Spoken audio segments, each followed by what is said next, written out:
Ladies and gentlemen, we're now listening to the number one sports podcast, broadcasting Sundays at 9 a.m.-ish in Sacramento, California. Sports Talk 916.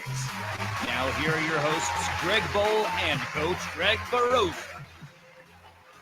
Good morning, and it is a little-ish after 9 o'clock, and it's Sunday, and you know what that means. It's time for Sports Talk 916.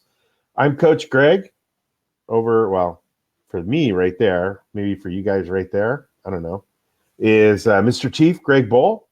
And together we call ourselves the two-headed monsters of Greg. That it really is Sports Talk 916. And welcome. It's episode 269. I wrote myself a note so I didn't forget this time. Good job. I know, right? We got to change the way you do your spiel because now it's broadcasting from the Sports Talk 916 network. Oh, that's right. Because we are big time. Right, we'll call it that. So in case you're wondering what the hell they're talking about with the network, if you go and look on iTunes, podcast, or just on our Facebook page, you'll see that there are now 3 shows. There is the Sports Talk 916 show that you've been with and known to love for so many years. There is the Sports Talk 916 After Hours, which is going to continue to grow over the next course of the year. And Tank Talk with Chad and Nolan had their debut episode a couple weeks ago. They have another one coming down the pipeline soon. All 3 of them available on iTunes and on Spotify. You can subscribe to all 3, and you can follow along with the show that way. Yeah. So how's your week, man? It has been good. So just on talking about Shark Tank, they're undefeated since their first episode, right?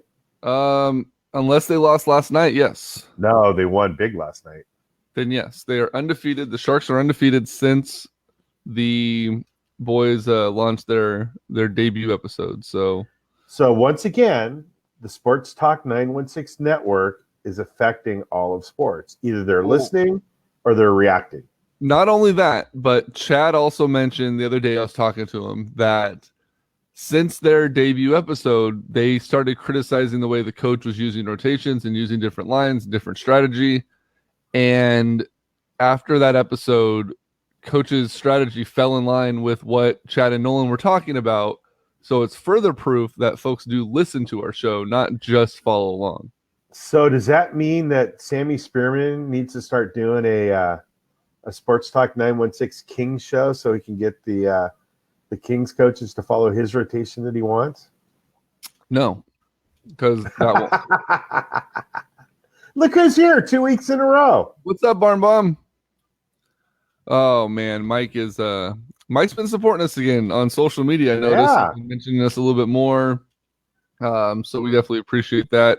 Mike, good morning. He says, good morning to the two-headed monsters known as Greg and Greg. What's up, guys? Just another week in paradise, Mikey. Yeah. So anyway, it was a good week. It was got a lot of work done, got a lot of work done around the house, and just kind of another one of those weeks. What about you, man? Not much, really. Just still moving, still continuing to move. Got you a new client. You should be starting things out today with her. Yeah.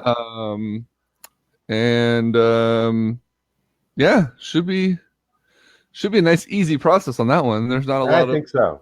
Although I know she's interested in one house, and I heard the seller can be a big dick. So. Yeah, he can be. So. But yeah, good week for sure. Like I said, we're just moving a lot. We're still doing our thing. The wife goes back to work off maternity leave next week, so she's stressing out. Ooh. And yeah, but no problems there. So good thing is you guys don't have to look at any additional daycare or anything. It's just back to work.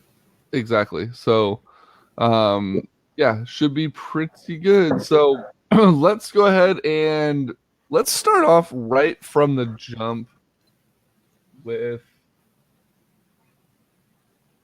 on my phone where my notes are. Hold on.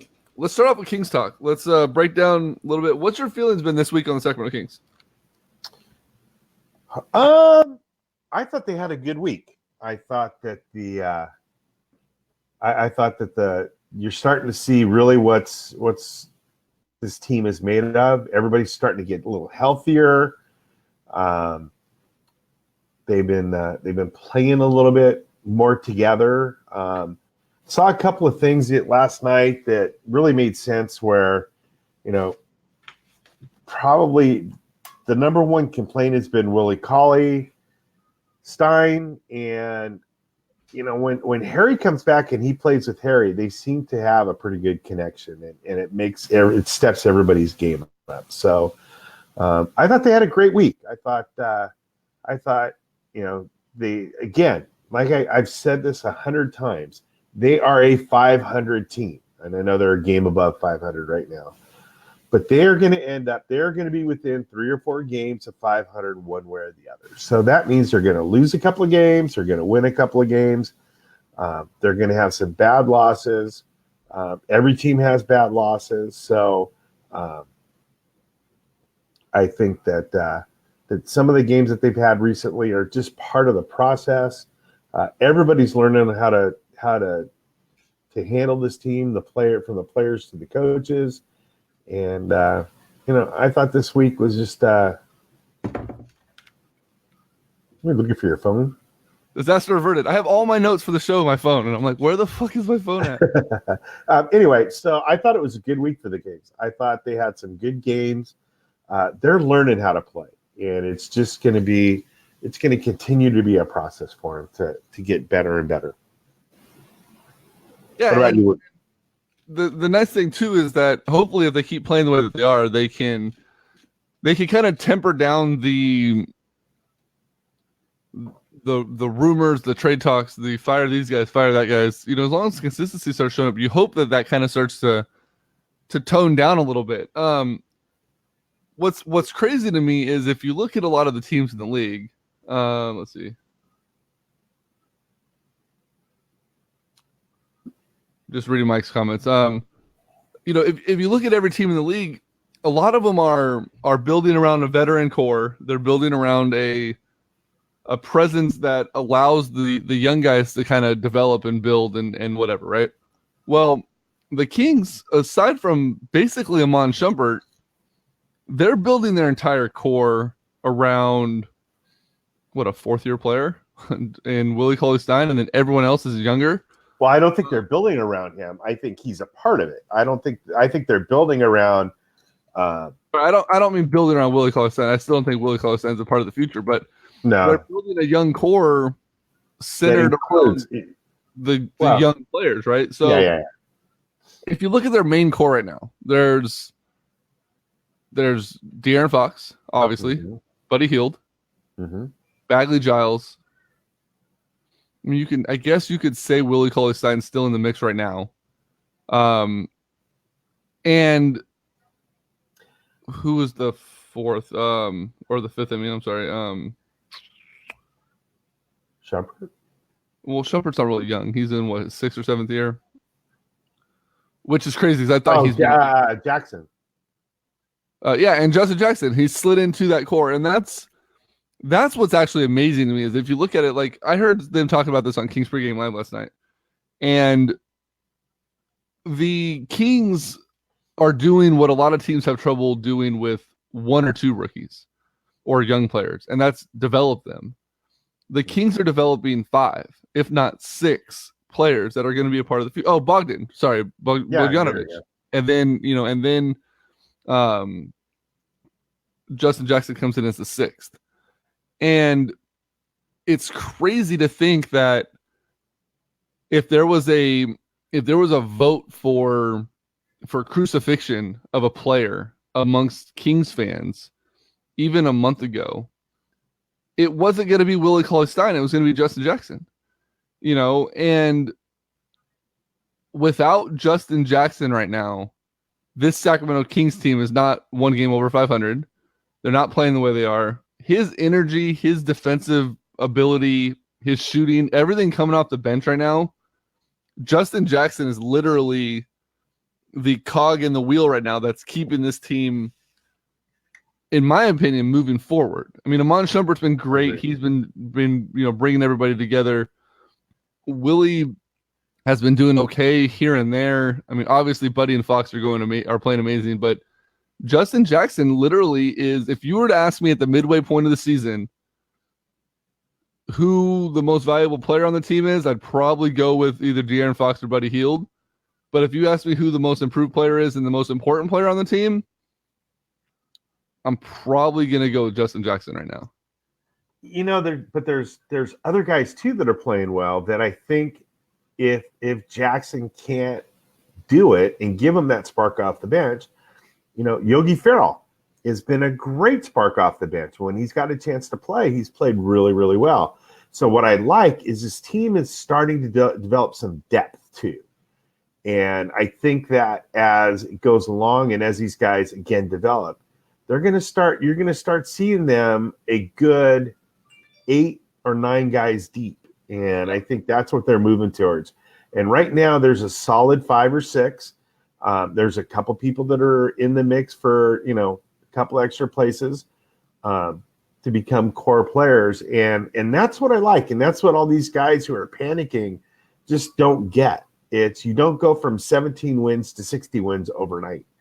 And every team goes through this. Can you imagine what they're talking about in Boston right now?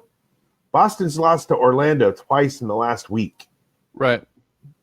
So they're an established team. They're a team that's supposed to be playing for a championship, and they're losing to a team that we beat pretty easily.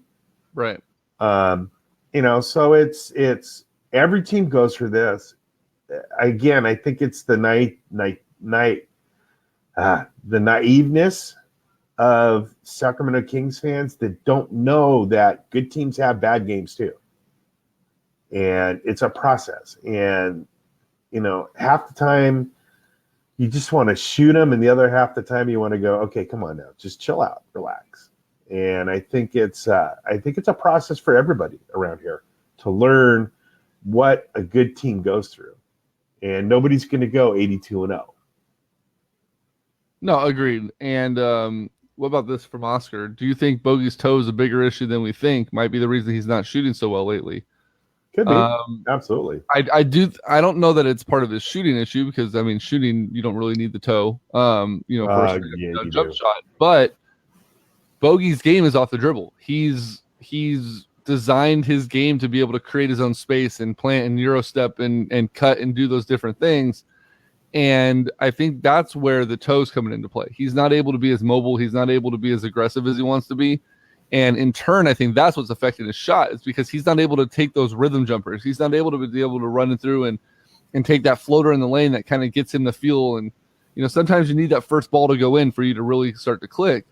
And a lot of times you'll see Bogdanovic shoot that little mid-range jumper off of a screen and roll, or, he'll drive in the lane and Euro step back, kind of like he did in that game winner over Chandler, but, in the paint, he'll do those kind of things. And I think that's what's limiting Bogdan right now is that he just can't get active enough with that foot or that toe injury to really produce the way he wants to.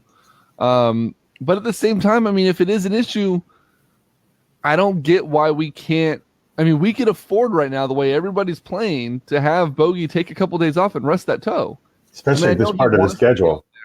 He wants to be out there. He doesn't, he's not one of those guys that's going to take a night off. But at the same time, if this team really is poised to make some sort of playoff run or make a run to, fall out of the lottery this season, then maybe you do consider the fact that, you might want Bogdan Bogdanovic to be completely healthy when the stretch runs comes.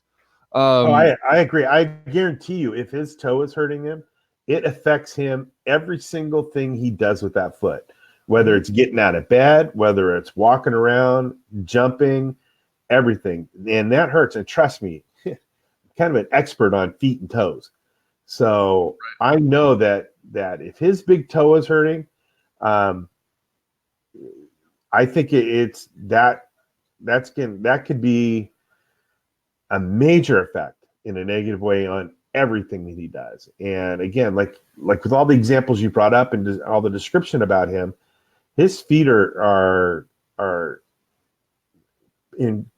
overly important for him.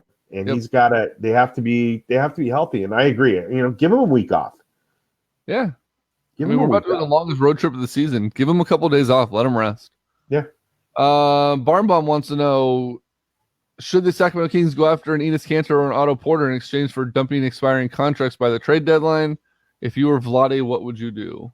Well, I believe Enes Kanter is an expiring contract too. Yeah, Enes Kanter is expiring as well.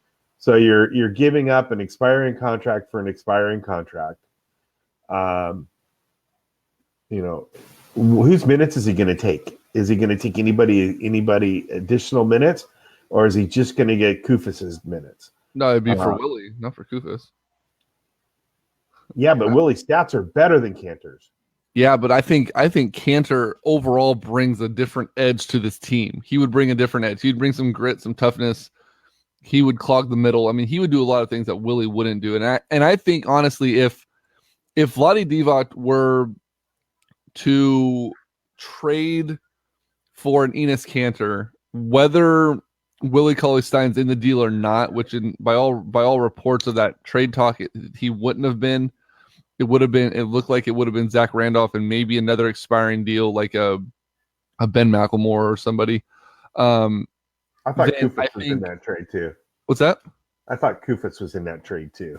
That was fan speculation. I think it would be more or less just, probably a two-piece, unless they can get a third team in the mix, and then maybe they can move Kufus or someone else. But I honestly believe that if a big like Kanter comes in, then the writing on the wall is for Willie. He will be the next player dealt before the deadline. If they bring in anybody that's going to play the front line position, especially one that plays defense and that can play tough, you're going to see Willie Cauley-Stein get out of. He'll be the next one gone. Josh just made a great point. He made a very good point. Can Kanter hang with the pace? And I think that's your advantage to having Willie play. And that is he can stay up with the pace, and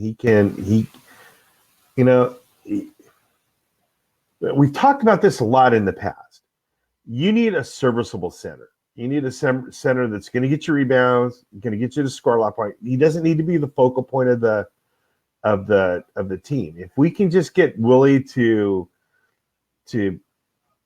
defend the key, stay down on the block, sneak out and get a shoot a three once in a while just to open things up. But if he could just be a little bit more consistent on the boards and defending the rim, I think he's perfect for this team. And I'm wondering, do you mess with the chemistry that you got right now? We're going to be in the mix for the 8th spot. Bringing Kanter in isn't going to move us up to the 5th spot. We're going to stay at 7 and 8. We're going to be 7 or 8 with Cauley-Stein or without him. We're going to be 7th or 8th with Kanter or without him. If that's the case, if you're not going to bring somebody in who's going to put us in a position to where we can be 4, 5, 6, maybe 7, why mess up the chemistry? I don't know that that's really something you want to do. I say ride this team out for the rest of the year, see what they can do. You got some expiring contracts on the books. You're going to have a boatload of money for free agents next year. And, needless to say, the reason free agents don't want to come to Sacramento is not because the town sucks. It's because the team and the management sucks. And if free agents can see that we've got something good here, we've put something good together, and we're just a piece or two away, then that'll sway somebody to come also because we can give them a boatload of money too. So, I say just write it out with what you have. We're not playing bad. I just think that it's let's just see what we have. I agree. So it looks like our broadcast is stuck again as far as comments. It looks like Oscar's comment is still live and well on the screen about Bogey's toe. No, there's nothing on the screen on my end. So we'll have to wait and see if that corrects itself or not. But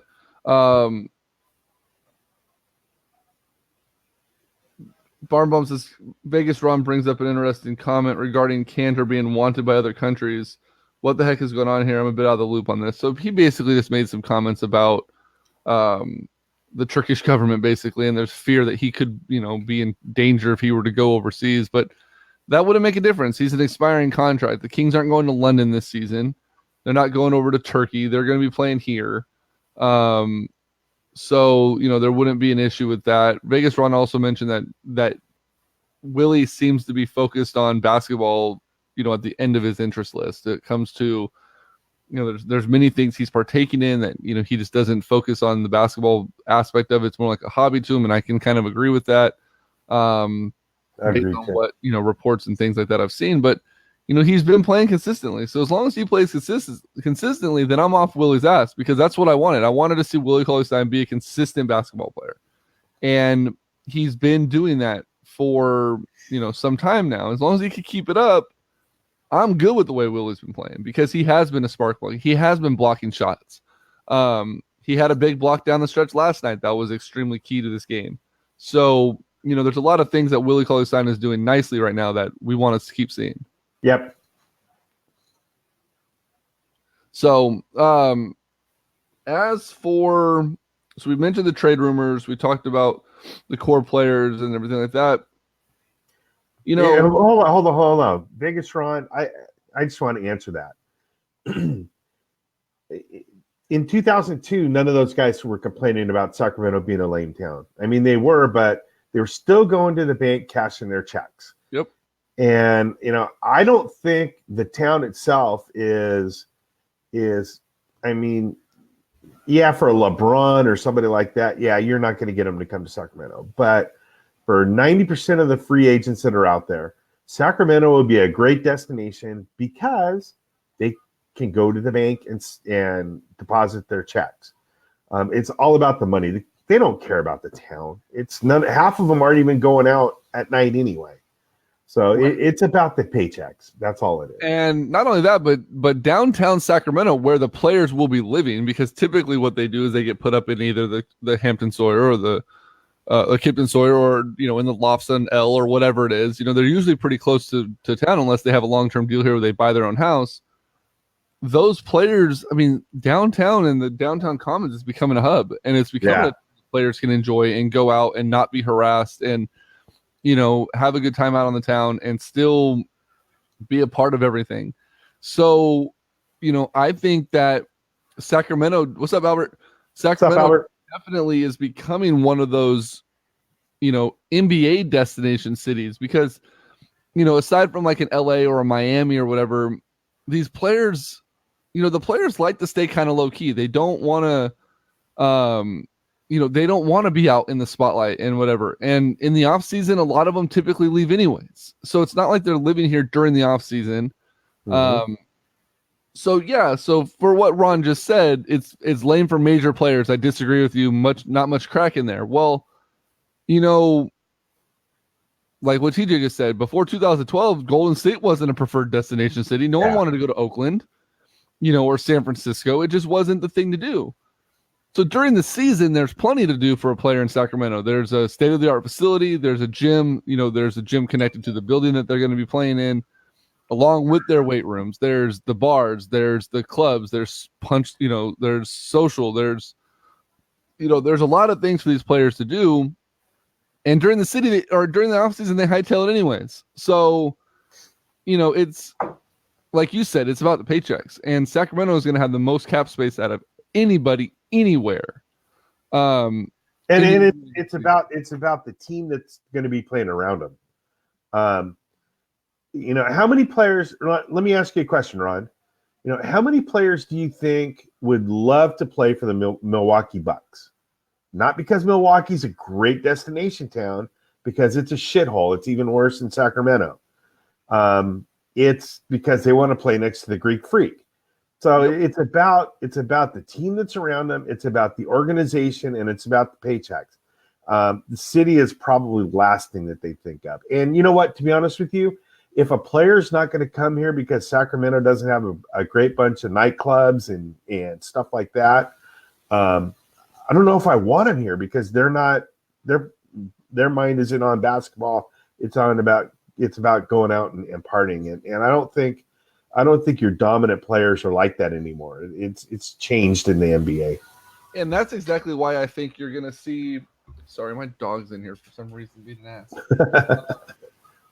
That's why I think you're going to see Willie Cauley-Stein elect to not sign with Sacramento for the likes of an LA or a New York or somewhere, Miami.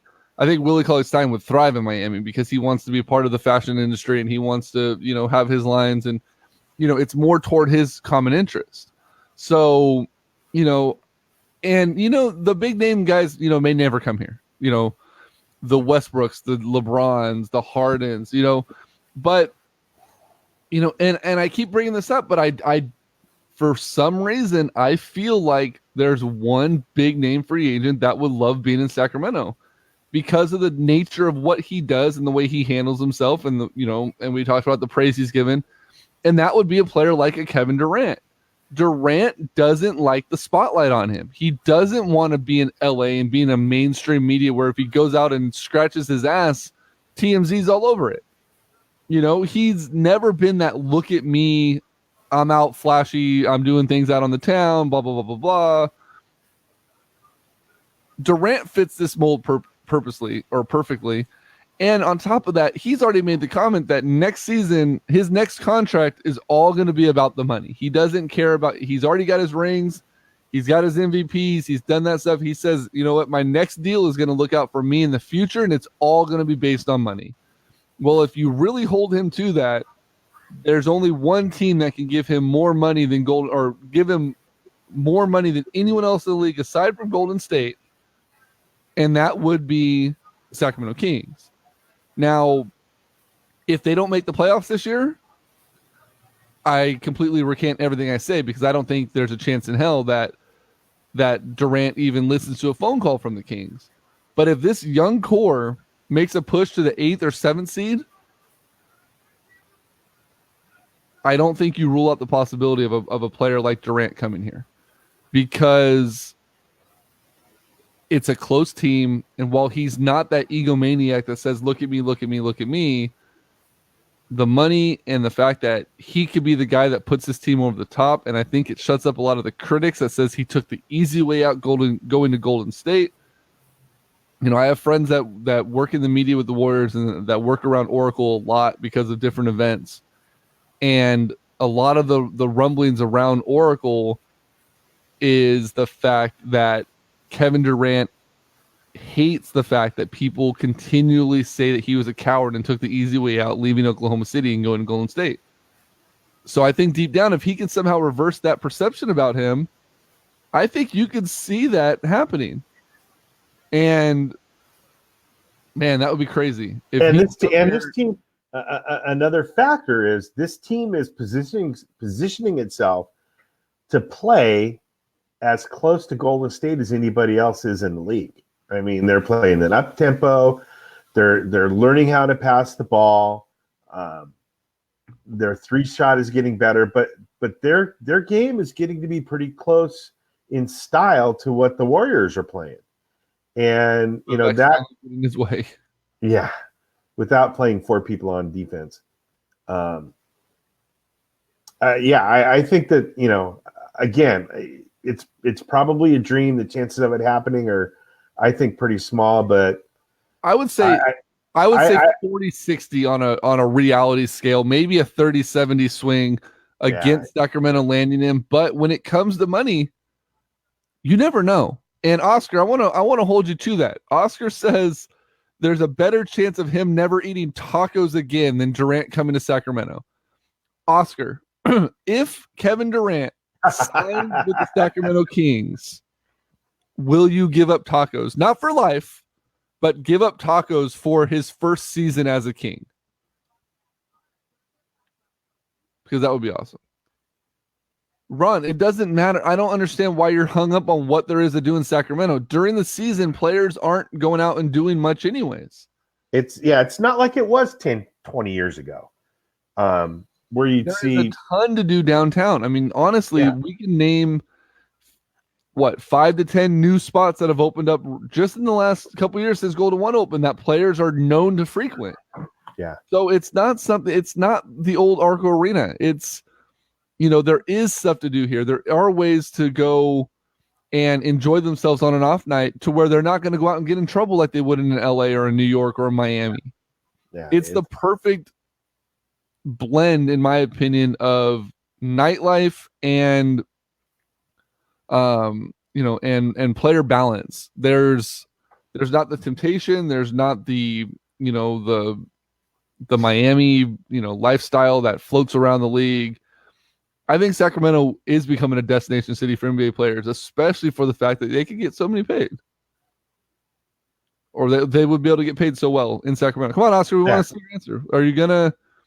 Are you gonna give up eating tacos for a season? Deal. There it is. Okay, I'll give up tacos for the first season and take you and coach out for any taco joint of your choice. And I'll even flip that back, Oscar. Next season, if Kevin Durant doesn't sign here, then a taco dinner at a location of your choice is on Greg. It's on me. We'll take you out to taco dinner and we'll take care of you. So absolutely. We'll keep that going. We can even sound clip this. Charlie's screenshotting it for us. So cool. So back to the thing about the trades. Do the Kings stand pat, or do you still try to go out and get a small forward? I want to see Jackson doing enough. I want to see him stand pat. I think you don't mess with the chemistry. I think you got a good thing going here. What if a deal comes in for a Zebo, Kufis, McLemore, Frank Mason, one of those lower end of the bench guys? Scala BCR, I think Scala's going to get traded. He's gone. I mean, is he still on the team? He's still around. Wow. So what if a team that sees potential in Scala, because I do still think there's potential, he just doesn't fit. Yeah. What if one of those guys gets shipped off and you bring in a somewhat prominent player? Do you slide him in, or do you let that new player ride the bench and kind of work them way in slowly? Like, let's say, I think it depends on who it is. Let's say somehow Washington gets super desperate. Let's say John Wall goes down with an injury, or Bradley Beal goes down with an injury, and their already horrendous season gets worse. And they go, you know what? That's it. We're moving Otto Porter. And they get a Zebo expiring deal. They get a Ben McLemore, and they add Scala BCR or Frank Mason into the mix in that deal. Does Otto Porter slide in and take Shumpert's spot as the starting three? Or does he take Justin Jackson's spot as the sixth man off the bench as a three? Like, what do you do in that situation if there's a deal that's just too good to pass up for players that aren't in that core? We mentioned the core six. What do you do outside of that core six and even seven with Willie if you don't move Willie, because he is gelling well with this? It's funny. It's weird to say, but with the scores, what do you do? I think you have to take it deal by deal. I mean, I don't think you can make a blanket statement. I get some feedback now. I can hear there's an echo. I think you have to take a deal by deal. I think if whoever you trade for can hang with the pace and can play, I'd love to see Otto Porter in the starting lineup. I think that's definitely what you do, as long as he can fit in with the rest of the players and he doesn't upset chemistry. Because, like I said, we've got a good thing going. It's been a long time since we've had this kind of chemistry and this kind of success. And Vlade's got to be really careful who he brings in, because if you bring in the wrong player, it could set us back years. What position is Zebo? Cash checker. Yeah, cash checker. Yeah. Matt Mawson says Durant was happy in OKC. This argument is not legit. The more legit discussion is trusting the ownership by free agents. And it stopped. Durant liked the small town in Oklahoma City. He liked being in Seattle. He's not that big city guy, and I think that's part of the reason why you won't see him go to LA. It's one, he doesn't want to put second fiddle to LeBron. Because if you look at it, and I know someone says, he played second fiddle to Steph and Clay. Well, he doesn't, because their offense allows for multiple fiddles. They're all the same fiddle at that point. Because it's such a free-flowing offense. You go play with LeBron and you instantly become second fiddle because everything runs through LeBron. There's not anything in Golden State that says you run through one player. But yeah, he did like Golden State. I think, or I'm sorry, obviously he likes Golden State, but he liked OKC, and he likes Seattle. So who knows? Something could happen with that. Like I said, I would put it at 30-70, maybe 40-60 that Sacramento has a chance. But when it comes down to it, the Kings have like $68 million in cap space next year. Just write a blank check. Throw that shit at him and go, hey, you put how much you want under the cap restraints that we're allowed to offer you. If it's a max deal at $2 bajillion and we're allowed to do it, let's fucking do it. Yeah. And Washington does need a good point guard by Frank Mason. I'd be down with that. If you could throw Zebo, Frank Mason, and Scal at Washington for an Otto Porter, I mean, you're not going to get offense, but you're going to get defense, and you're going to get great defensive numbers coming from Otto Porter at the small forward position. You could play Shump back at the 2 where he's a natural position player. I think that would be a no-brainer if you can somehow pull that deal. Yeah, and to Matt's point here, he's talking about that Vlade doesn't have a track record. And I think what people are going to be looking at is they're not going to be looking at what's gone on in the last 10 years. What they're going to be looking at is what do we have in place right now? And what's the future of this team? And if you project out what's going to happen with these players, where are they going to be? And players are going to go, you know what? I'd fit in real well there. And I don't think it has to do with the track record. There's one name that's been missing this whole year that you haven't. There's been zero talk about all year. I barely even heard his name mentioned, and that's Vivek. And I think he's finally gotten it to where he's just staying out of the way, and he's not. You don't hear it. Have you heard a word? Have you even heard his name mentioned this season? No, not really. Yeah, so I think that Vlade's got a good foundation of a team put together. We've gone over all the trades, over all the acquisitions, and he's done a good job. And players respect Vlade, and I think they're going to look more at what we have than what we've had, and what the track record has been. They're going to be looking at where we're headed. And that's what's going to be attractive to free agents. And, of course, $68 million in cap space. Right. Oscar says Vivek and LeVar Ball have a bet to see who can stay out of the limelight longer. Winner gets tacos. Man, there are a lot of tacos going around. Right? Take Oscar to Chando's or Taco Loco. Taco Loco, or there's another one he goes to all the time. Otto didn't want to come here. Remember, when he's re-signed with Washington. Well, Washington offered him more money. I mean, it's a no-brainer. Washington was way ahead of the curve when it came to where Sacramento was 2 years ago when they tried to sign Otto Porter, and when they tried to sign Wesley Matthews, compared to where they are going into this offseason. It's going to be a huge difference. You used to look at Sacramento as the gum on the bottom of your shoe because they were a mess. You had everything surrounding DeMarcus Cousins. You had players that were playing out of their position. You had players that didn't know what the hell they were doing. You had an owner that was meddling on everything. You fast forward 2.5 years, you have a team that's rising. You have a team that everybody's talking about. You have a team that, is winning games and surprising the league. Plus you have that core 6 that we mentioned.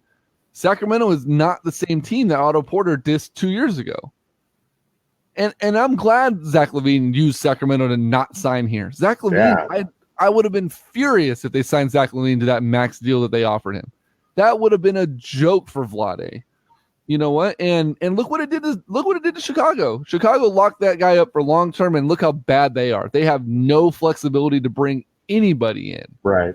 So, I think that's a poor comparison. And Ron, you also said you can't compare Sacramento to Seattle. You can compare it to OKC.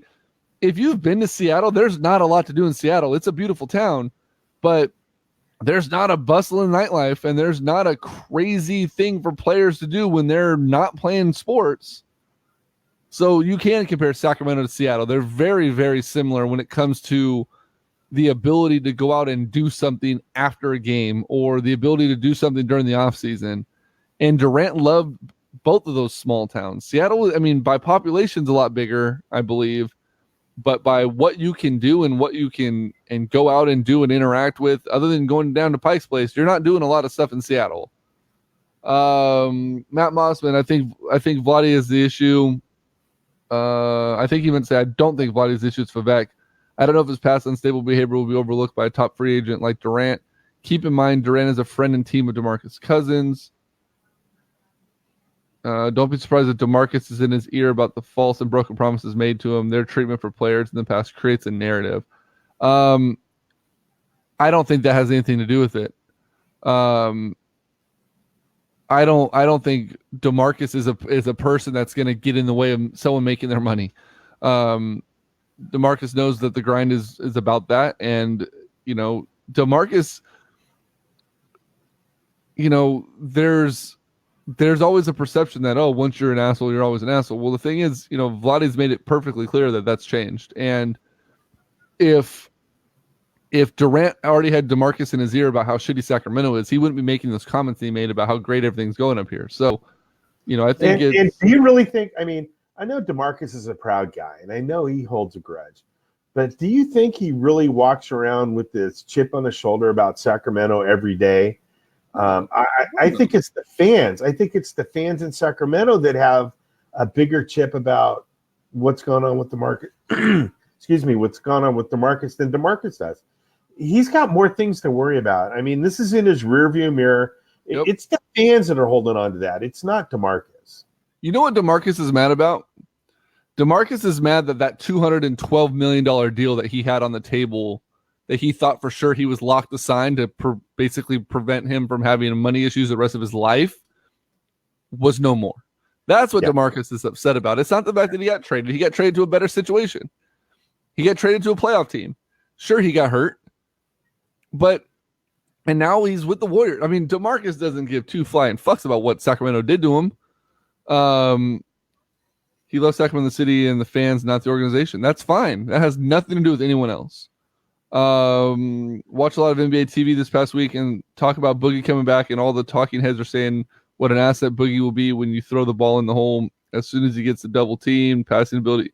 DeMarcus is going to make, as long as DeMarcus is healthy and his shot is going in and that Achilles doesn't flare up, DeMarcus Cousins is going to make Golden State a better team. There's no ifs, ands, and buts about it. He's going to make Golden State even more deadly.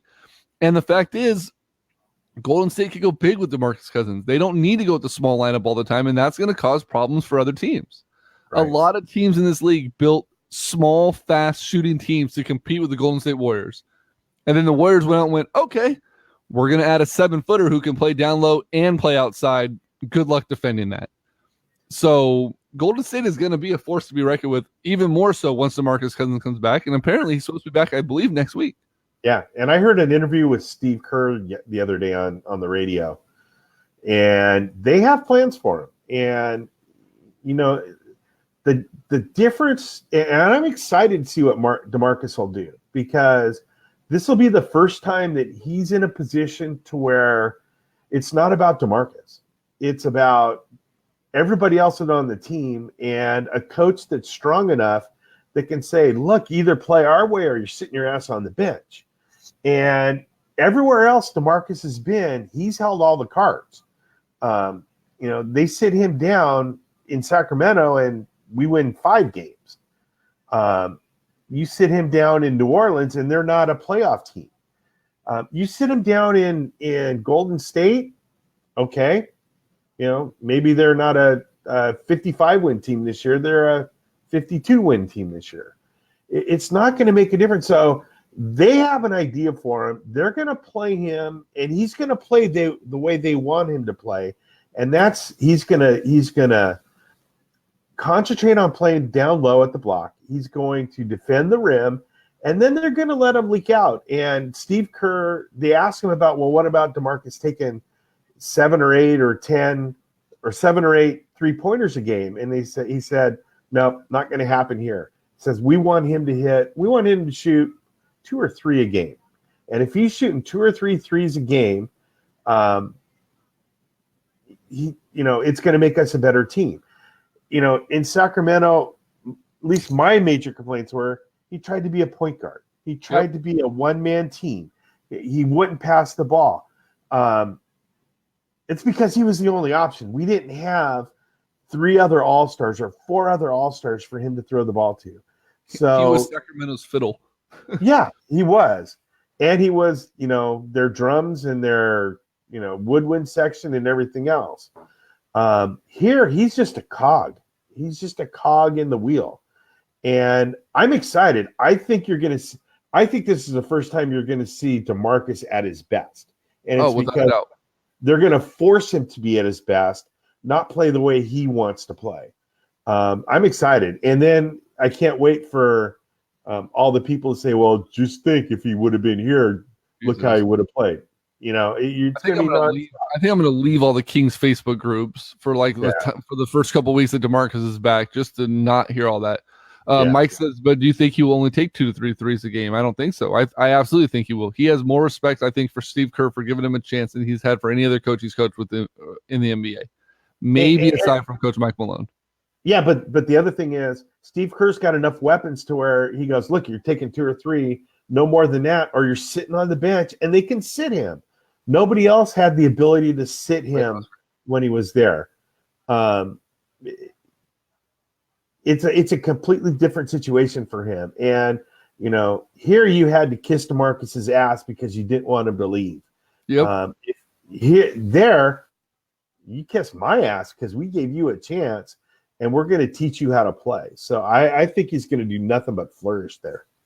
Oh, I agree 100%. I think you're going to see a DeMarcus Cousins. And it's going to be one of those things where you're like, damn it, I really wish we did still have him on the team, because you're like, look, this is what we could have. But, we also wouldn't be in a position that we're in if we didn't get rid of DeMarcus Cousins. We wouldn't have the Buddy Hield. We wouldn't have the De'Aaron Fox. We wouldn't, you know what I mean? So, it's, saying bye to me leaving the kingdom. I'm just going to mute everybody. Shit is frustrating. There's a lot of pot stirs in that group. But yeah, I mean, it's gonna be a lot of fun to watch how the rest of this breaks down. There's gonna be a lot of moving parts. There's gonna be a lot of money thrown around, and I think that's gonna help Sacramento a lot when it comes to free agency. And I think that, the future definitely is bright. Absolutely. Pot stirs suck. Yeah, he would still have his attitude if he was not here. If he was here, not in Golden State. The thing about DeMarcus Cousins is winning cures his attitude. When they start winning, you don't hear about his attitude. He didn't have an attitude in New Orleans. He didn't have an attitude playing with Team USA because they're winning games. His attitude comes from losing. And, any respectable athlete or competitor or anyone that just gives a shit about anything hates to lose. And you get salty when you lose. It's human nature.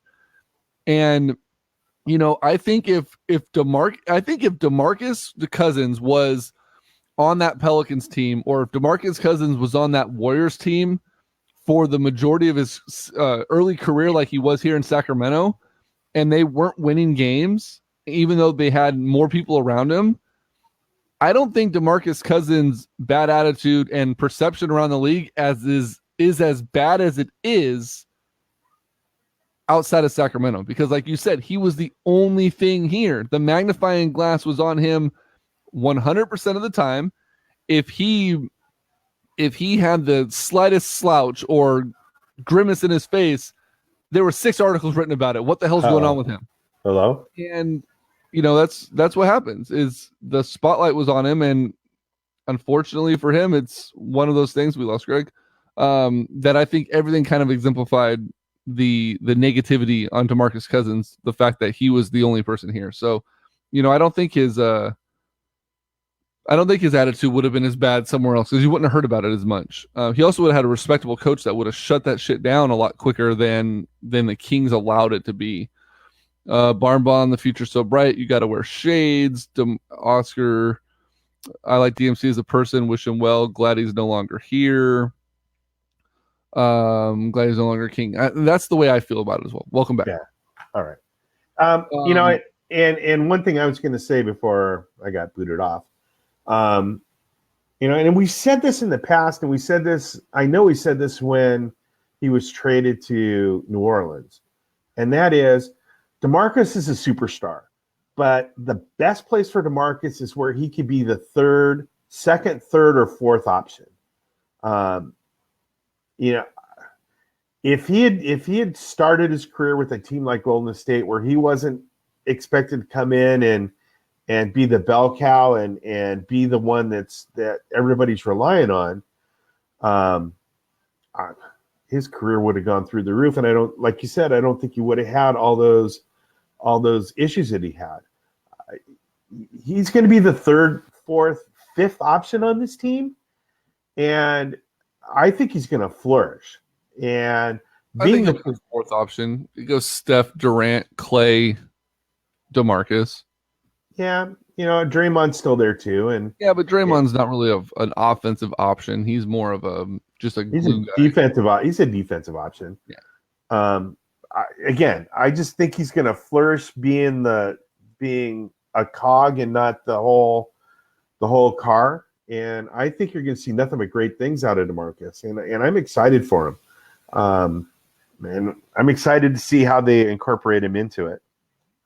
I agree. Let's move on though. Let's talk some football. It's football weekend. It's playoff weekend. It is. But first, I want to talk a little bit about this guy, Albert Chavez, Mortgage King. He has been killing it again. He helped us get into this house. Second house he's helped us buy.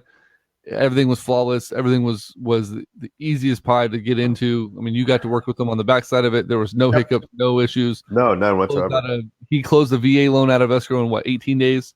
Yeah, which is completely unheard of. Got us into this house. We called him just a couple days ago. My mother-in-law was looking to buy a house. She was worried about her situation, not being in a position where she was going to be able to do so. Albert got her pre-approved. She's ready to go. She's looking to buy her first house in 15 years. Hopefully the next couple of weeks, she's going to be working with you as well on that same purchase. Yep. And Albert's making dreams come true left and right. One of my cousins is putting his faith in Albert, giving him a call as well. And he should be giving you a call also. Big part of the Sports Talk 916 network. He's helped many dreams come true, getting people into their forever homes, and he can do the same for you. His name is Albert Chavez. He's the self-appointed Mortgage King. His number is 916-230-1537. Give him a call. There's no obligation. There is no pressure. You could give him some basic numbers. He can let you know if you're ready, if you're 6 months out, if you're a year out, and give you a little bit of a plan to get you to where you need to be. Again, Albert Chavez, 916-230-1537. He's on our website at sportstalk916.com, and he's all over Facebook as well. So give him a call. And as a realtor, my job gets infinitely easier when I have a good mortgage person.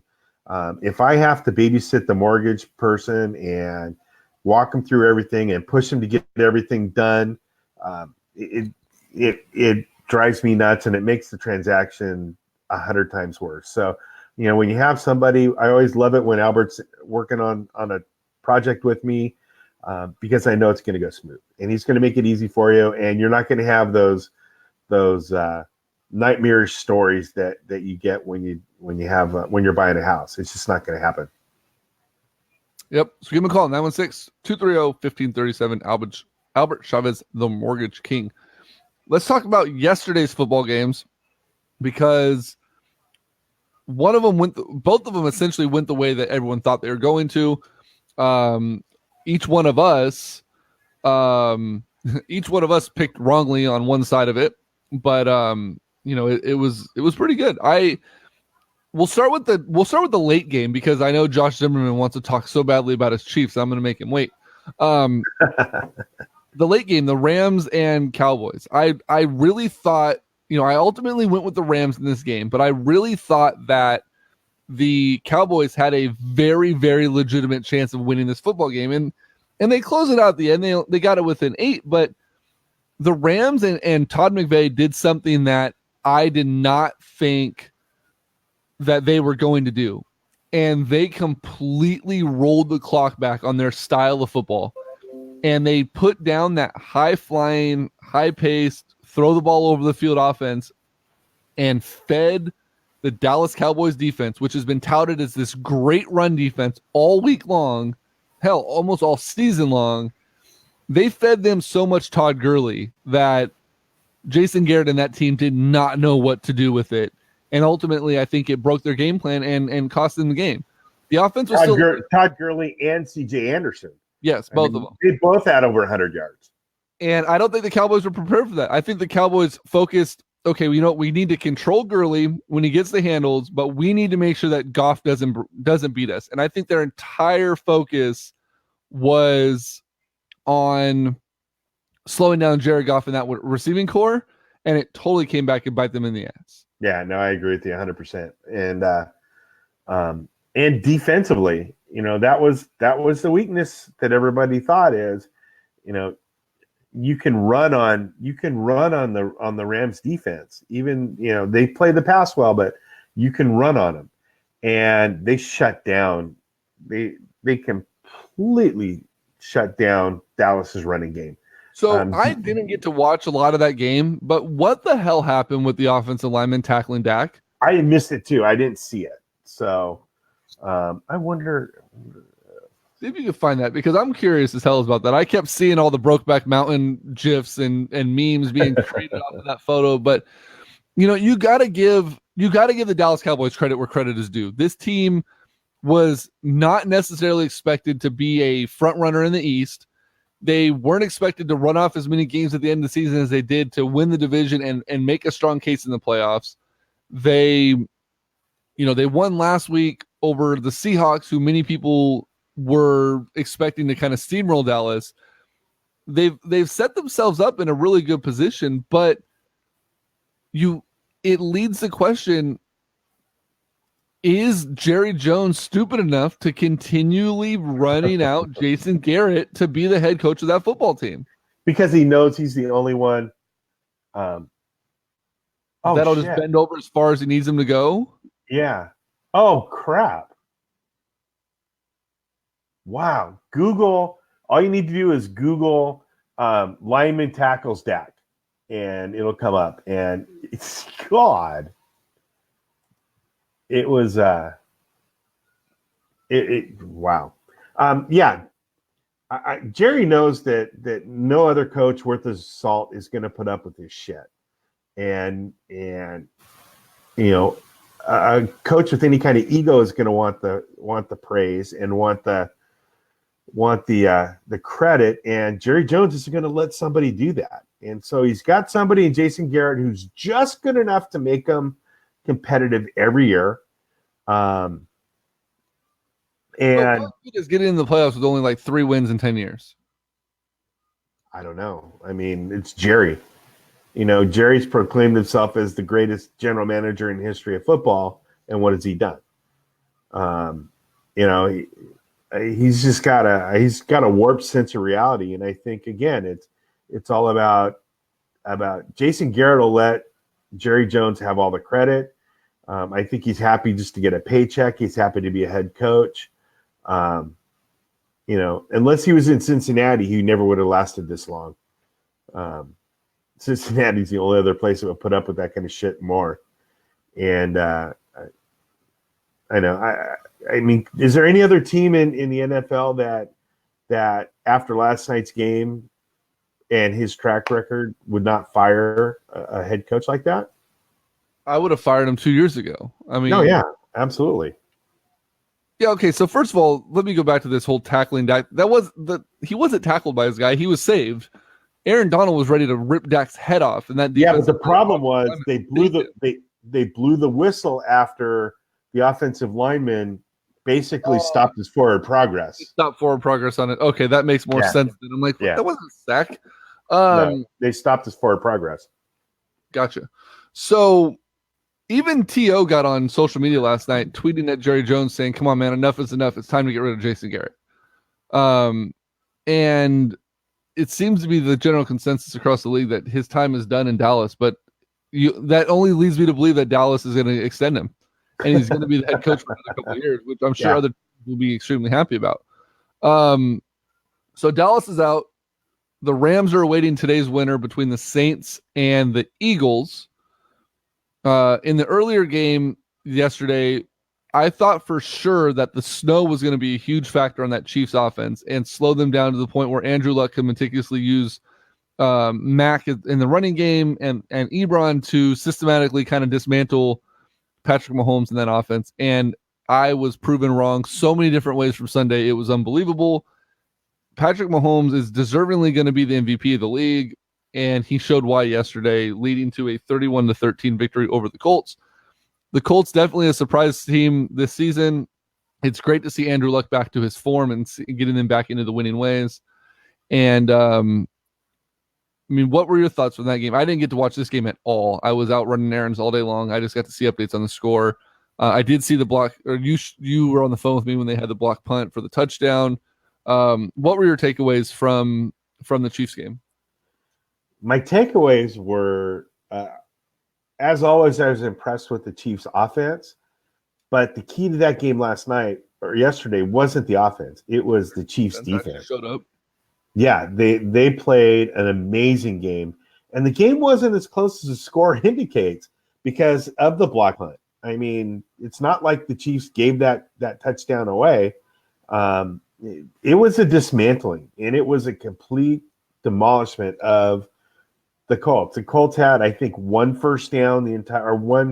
third down conversion the entire game. They had a little bit of a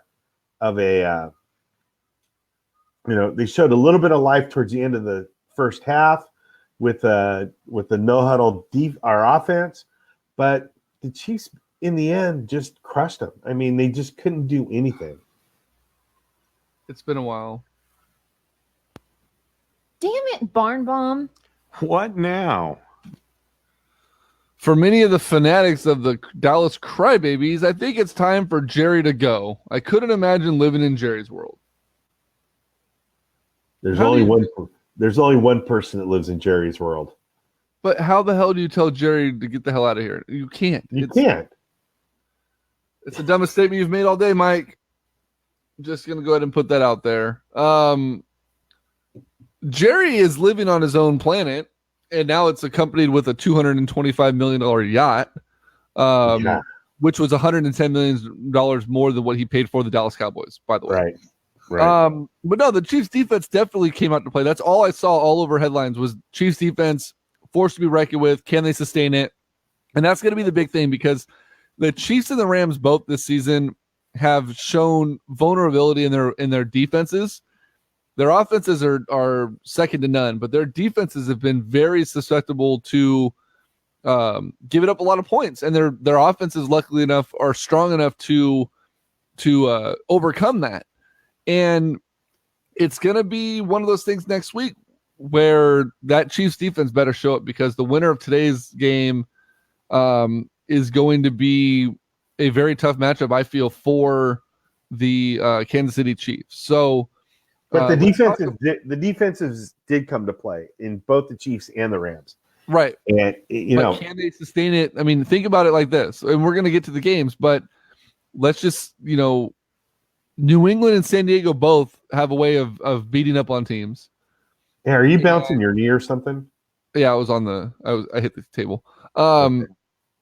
New England and San Diego both have a way of beating up on teams. San Diego's defense is very, very tough. If they can get to Patrick Mahomes, it's going to make it a very interesting game. New England, it's New England. I mean, you can't ever discount them in the playoffs. On the flip side, the Eagles, Nick Foles has a way of winning big games, and their offense can be very potent in as well. If the Rams defense doesn't show up, it's going to be a total shootout in LA next week if it's the Eagles. But then, I mean, I don't know that the Rams, can hold up against the Saints offense and the Saints defense in the dome, should it be in New Orleans. So it's going to be extremely interesting. We're going to talk about those games that are happening right now in just a moment after we hear from this guy. If you or anyone you know is thinking about buying, selling, or investing in real estate, they deserve to have someone working with them that not only knows what they're doing, but will explain everything that happens along the way. That person would be me, Coach Greg Barroza of Keller Williams Realty. I have two goals. My first goal is to coach you through the buying and selling process, making it I know easy it's not to San Diego understand TJ, and sorry. stress-free as possible, which isn't easy sometimes. My second goal is to have fun doing it. Come be a part of my team. Let me coach you or anyone you know through the real estate process. Give me a call at 916-241-8068, and let's talk about how I can coach you through the real estate process. Let me ask you one question. Who do you know that's looking to buy, sell, or invest in real estate that I should know right now? Again, that's Greg Veroza, Keller Williams Realty, 916-241-8068. Cool. So yeah, I know it's not San Diego. It's also not Sleep Train Arena or Arco Arena or AT&T Park. I get stuck on things that I feel are more appropriate. So TJ says if the Chargers win, all of their fan will be excited. For sure, their fan will be excited. The game going on right now, Chargers, New England. New England's coming off of a bye, which for Bill Belichick is like playoff gold. He's very, very good with his team coming off a bye week. On the flip side to that, the game is in New England. The Chargers and Phillip Rivers are 0-7 in his career versus Tom Brady. But the Chargers this season are 10-0 on the road. So, or 9-0 on the road. What are your feelings on this game? How do you think it plays off? And what do you think is going to happen when it comes to the Phillip Rivers mountain that he needs to climb in front of Tom Brady? I don't know. This game has me stumped. I could see both teams winning. I think the thing that has it tilted anyway is that it is in New England. But the Chargers have been playing great this year. Phillip Rivers quietly has probably been the third or fourth person on the MVP list. They got a key piece back in their offense where I forget what his name is, but they got a tight end back who's been hurt most of the year that should be a good asset for him to use. New England is beat up a little bit. Gronk is not Gronk anymore. Gronk's not beat up anymore, but Gronk is not Gronk. Well, Gronk is beat up. Gronk's back is messed up. Oh, I thought you said he's not beat up anymore. No, he is beat up. He is beat up, and he's not Gronk. I again, if you just go by names and on paper, New England doesn't stand a chance, but that's never the case. So they win with players you've never heard of and just the system. But I still gotta like LA in this game. I like the Chargers. I think there's going to be a shootout, and I think they're going to win. Not a Rams Chiefs type of shootout, but I can see in the mid-30s winning this. Yeah, and that's the way I feel about it as well. Phillip Rivers he's had this monkey on his back for so many years against Tom Brady, and I think today's the day he gets it off. It reminds me so much of that great clip from 94-95 when Steve Young finally wins a playoff game and he has one of the teammates come over and rip the monkey off his back. Yep. I think that's going to be Phillip Rivers today. I have them winning. I have them winning big. I'm thinking it's going to be 31-17 Chargers over the Patriots today in Foxborough. Okay. I've been riding God damn it. I've been riding LA all year. I've been a huge fan of Phillip Rivers in that offense this year. I definitely think that they still play a level of smash mouth football that allows them to be a little bit more free flowing on offense. With Melvin Gordon Jr. And Austin Eckler, that's a great running duo. They're off. They still have Antonio Gates, who he's 85 years old, but he still produces when he's needed, and especially on third downs, which is a huge piece for Phillip Rivers, especially in the playoffs when you have that sure-handed third down option. And then that defense with Bosa and their other lineman, who I can't think of his name to save my fucking life right now. They're in a position where they can come in and they can beat up some people. And I think that the best chance at Kansas City losing next week in the AFC Championship game is the San Diego Chargers, because it'll be the third time that they've seen them. And it's really hard to beat a team 2 or even 3 times in a single season. And I think that that would bode very well for the I almost said San Diego again, for the Chargers against the Chiefs next week, should they meet in the AFC Championship game. Yeah, TJ, I think you got one wrong. Their Chargers are 9-0 out of LA. One of their losses came against, I think they lost to the Rams at the Coliseum. So They haven't lost when they've had to get on an airplane this year. I think that was a stat I heard yesterday. Well, they're 9-0 on the road, is what I heard. They're 9-0 on the road this year.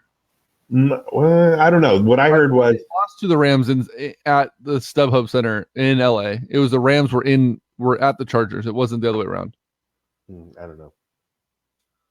What about the other game? What about the Saints and Eagles? Does Big Dick Nick have any chance of continuing this success he's had in the playoffs and competing with the New Orleans Saints in the Dome? I'd love for him to, but I think he comes to a crashing end today. I think the smoke and mirrors and bubblegum and shoestrings that have been keeping the Eagles together, I think it finally just comes to an end today. I think that the Saints are the complete team. I think that they I think they're gonna roll over the Eagles. And I could see this being a 37 to 10 or 37-14, something like that, where it's just not, I mean, they're in complete control the whole time. I just defensively, I think they can put a stop to what Philly's been doing. Offensively, I think Drew Brees can take advantage of the weakness that they have in the secondary. I don't think this is going to be a good game at all. So can I correct you guys real quick on this Chargers thing?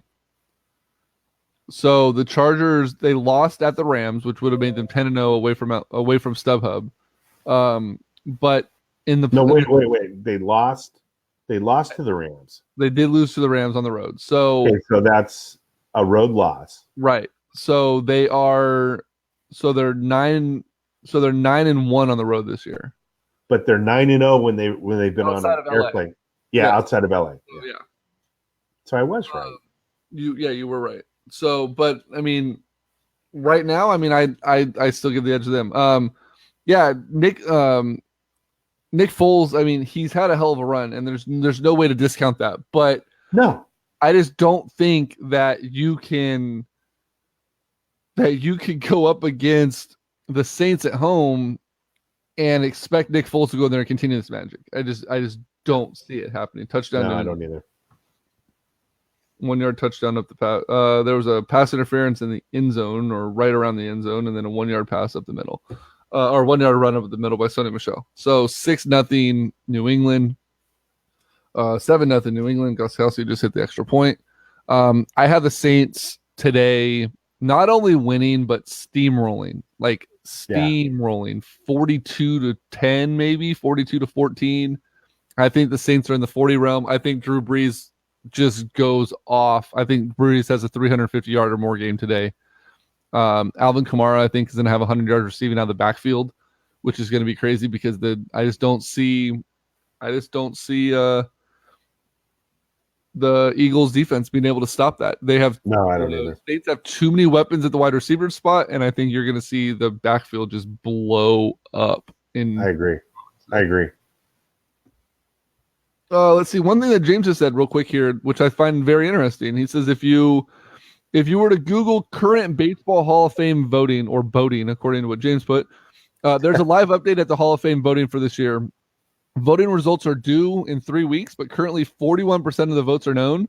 Mariano Rivera is currently at 100%. Doc Holliday is at 95%. Edgar's at 91%, and Mike Mussina is at 80%.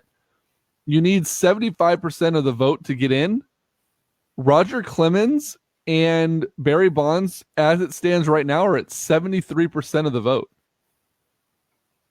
which is a huge jump for both of them to potentially be knocking on the door of the Hall of Fame. Could this be the year that we see Barry Bonds? I think Bonds has a better chance than Clemens when it's all said and done this year, but is this the year that we possibly see Barry Bonds get himself into the Hall of Fame? You could. I mean, it depends on who these votes are. I mean, are these votes? Voters, and that's been the talk for years, is that the suicide, God damn it, the steroid era will have a much better chance of getting in once those old school, old breed of voters are out and they're allowed to start getting some new blood in there, more votes in. Yeah. So it depends on who the voters are. I mean, if it's the new voters who are excited to get their vote in and got it in early, and that's why they're on the ballot so much, then probably not. If it's the old timers or a good mix of both, it's going to be close. And I forget, is this the last year that they still have a little bit more time on the ballot, don't they? Bond still has a few more years of eligibility. Yeah. I think Clemens is running out of time. I thought they were the same year. I thought it was a year separate, but I could be wrong. So, but anyway, it's a good sign. I like it. For sure. Last stop before we leave, Oracle Park. How do you feel about it? Oh God. I don't know. I still call it Pac Bell, so I'm still stuck 2 names ago. Right. So, and to me, I think it's always going to be Pac Bell Park. No matter whether they call it, I don't know. What do you think? I'll always call it AT&T. I've always loved it to be AT&T. James says that Bonds and Clemens both have 3 years left. So, yeah, they have a shot. Yeah, so AT&T Park, it's always going to be that. I don't mind it. It's called Oracle. It's still, the name doesn't change the fact that it's the best ballpark in baseball to go to. No. But the thing that I like about it, and I hope that it helps with this free agent class, is it brought in like a little over $100 million more than the naming rights of AT&T did, back in 99 or 2007 or whatever year it was that naming right changed from Pac Bell. So that could put a little bit more money in the front office's pockets. Hopefully they could go out and sign some free agents because they ain't doing shit. Yeah, but it's not the money. You've talked about it. The Giants have money. Right. That's not the issue. The Giants but the Giants have contracts that are handcuffing them so they can't do anything.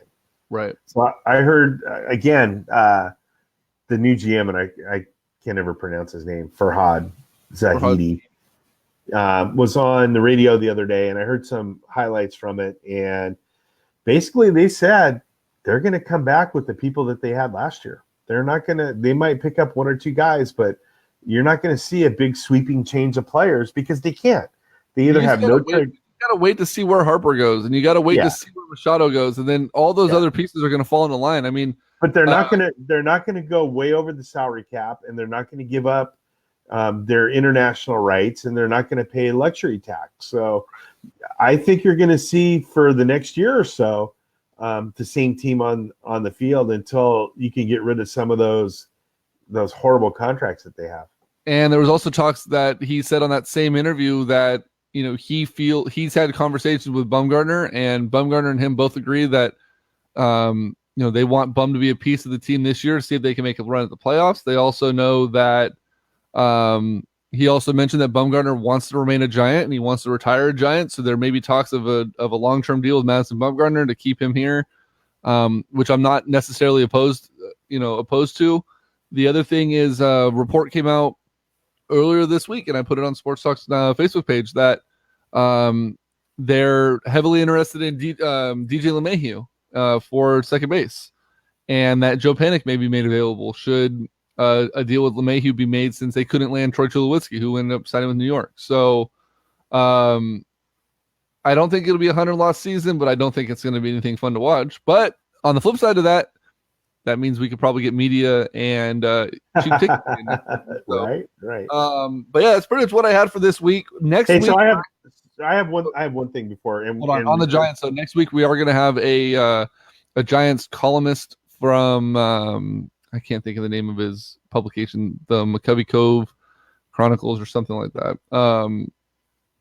Anyways, it's a guy that I met through the Yelp circles, who actually does a nightly game recap blog and does a lot of blogging for the Giants. So he's pretty entrenched in everything that's going on. He's probably going to be on hopefully next week with us to kind of discuss and see what we can do with the San Francisco Giants. The Cove Times is the publication he writes for. Oh, okay. So there's one thing that we didn't talk about with the Kings, and there was a rumor out with the firing of the coach and president in Minnesota, and that was the rumors going around that Yeager might be interested in the Timberwolves job. What do you think about that? So LeMahieu also signed with the Yankees, so never mind on that. But that report came out. I saw that report too. Yeah. So I don't think Jaeger wants to restart. I think Jaeger wants to build what he can build here in Sacramento. I think he's as much part of the chemistry that is being built with the players than anybody. I think he's a big piece of that because of the way that he's coaching and letting these kids play. I think that Minnesota may work in his favor for leverage to be able to maybe get in a contract extension if more rumors start sliding through. But he also made one comment last week that said, he's very interested in staying with Sacramento and wants to continue to build, but he hopes that there's some moves in the front office that are changed or some personnel in the front office that are changed. So if that's then definitely needs to be made, because I don't think the chemistry carries over as well as it is, and the success carries over as well as it has been if Coach Jaeger is not at the helm for Sacramento, especially next season. And if we've talked about, let's just say Kevin Durant becomes a possibility, right? Kevin Durant has been praising Dave Jaeger and the way he has his team playing. If you go out and you get rid of Dave Jaeger, that 30-70 split that I said becomes 10-90. There's no chance in hell that you're signing Kevin Durant if there's no stability. No, I agree with you 100%. It was out there and it was a topic of conversation for a couple of days and just kind of wanted to see what you thought. I'm sure the second anything came up about that, most of those damn Kings fans in the kingdom started getting hard-ons. Oh, yeah. About the idea that Jaeger could be gone. Which squad is a better foundation, Sacramento or Minnesota? Wiggins and Cat, or let's say Fox, Bogey, Heald, and insert next. By far the Kings. Sacramento's ceiling is way higher than Minnesota's is. But it's home. I mean, that's where he grew up. He lives there. Right. Lived there. I think that when it opened up, I think that was a logical direction for people to think about. But I think I agree with what you said. I think the ceiling is just way too high here to try to go at this point. And I think it would be a big mistake for the front office to let him go. I think you got to get him locked up for the next 4 or 5 years. Yep, I agree. You got to give him. I think you give him a 3 to 5 year extension, and you let him ride it out with these young guys. Yep, I agree. This team can become so. Next week we'll talk a little bit more Giants. Next week we'll be previewing the NFC and AFC championship games on road to the Super Bowl and whatever else comes up in the meantime. So keep an eye on the Sports Talk 916 Network. We're going to try to get another after hours set up soon to keep building that up. Tank Talk should be back next week, I would hope, with another episode. And for Greg and I, we will see you guys next weekend. Next weekend is what? The 21st. So 20th. So next week it'll be the 20th, which means it'll be the championship game. The following Sunday will be that dead week before the Super Bowl. I'm actually going to be out of town for a Spartan race down in Chino, California, racing both days that weekend. So we probably won't have a show on the 28th or the 27th, whatever day. 27th, I believe it is, which is the following Sunday. That'll be like our little Super Bowl bye week, and then we'll be back right before Super Bowl Sunday, our housewarming and all the other crap we have going on that weekend as well. So with that being said, touchdown Chargers. It's time to go watch some football. For Greg Veroza, I am Greg Bowl. We will see you guys next week.